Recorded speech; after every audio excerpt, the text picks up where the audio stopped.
Olivier Gourou, bonjour. Bonjour. Vous êtes directeur général du CHU de Bordeaux. C'est bien ça. Quel est votre regard sur la recherche en CHU aujourd'hui? Alors d'abord, il faut rappeler quand on parle de recherche en santé en général et de recherche en CHU notamment, que dans le CHU, il y a la mission de recherche, comme il y a celle de soins, celle d'enseignement, et de quelque façon, la recherche, ça fait partie de la personnalité, de l'ADN d'un CHU. C'est pour ça qu'on y tient beaucoup, on la développe et de fait, elle se développe.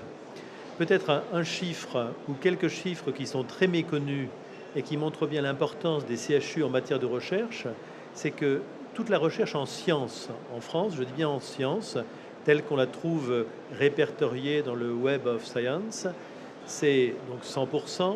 30% de cette recherche est une recherche médicale et sur ces 30% de recherche médicale et en santé, plus de la moitié, 60% se fait dans les CHU. Les autres 40%, c'est l'INSERM, plus le CNRS, plus les universités.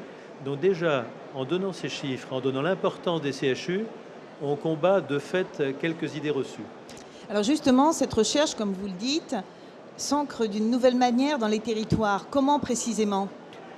Nous avons, les CHU, de par la loi et sur les GHT, une responsabilité qu'on pourrait dire double. Le CHU a mission d'organiser le recours en matière de soins, d'organiser avec l'université l'enseignement, mais aussi d'organiser la recherche. Et ça, c'est notre responsabilité et on doit travailler avec chacun des hôpitaux supports de chaque GHT de notre subdivision pour organiser la recherche, non pas pour qu'ils fassent ce qu'on appelle de la promotion, c'est la partie complexe et technique de la recherche, mais pour faire de l'investigation, qu'ils puissent inclure des patients et faire bénéficier aux patients de ces hôpitaux généraux les nouvelles molécules qui sont mises en place et participer à cette recherche. Comment le vivez-vous concrètement, vous, sur le terrain, au CHU de Bordeaux, par exemple? Bien, au CHU de Bordeaux, cette responsabilité, on la vit pleinement. Il faut dire qu'avant même les textes sur les GHT, on travaillait bien avec les centres hospitaliers de notre subdivision, de ce qui était notre région Aquitaine auparavant.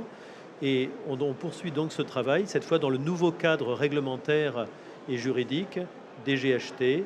On les aide, ceux qui le veulent, ceux qui d'aventure veulent faire de la promotion, on les aide à faire une promotion de qualité, c'est-à-dire sécurisée sur le plan juridique, sur le plan éthique, sur le plan administratif. Et puis il y a toute la partie investigation. On contribue à les mettre en relation avec les grands laboratoires, les grandes CRO internationales, pour qu'ils rentrent dans des processus de recherche clinique dans leurs établissements. C'est bien pour les patients de ces établissements qui ont accès à des molécules nouvelles, et c'est bien pour les médecins de ces établissements, pour eux qui ont tous été formés en CHU, c'est continuer à faire de la recherche sans être en CHU, et c'est très attractif pour ces hôpitaux.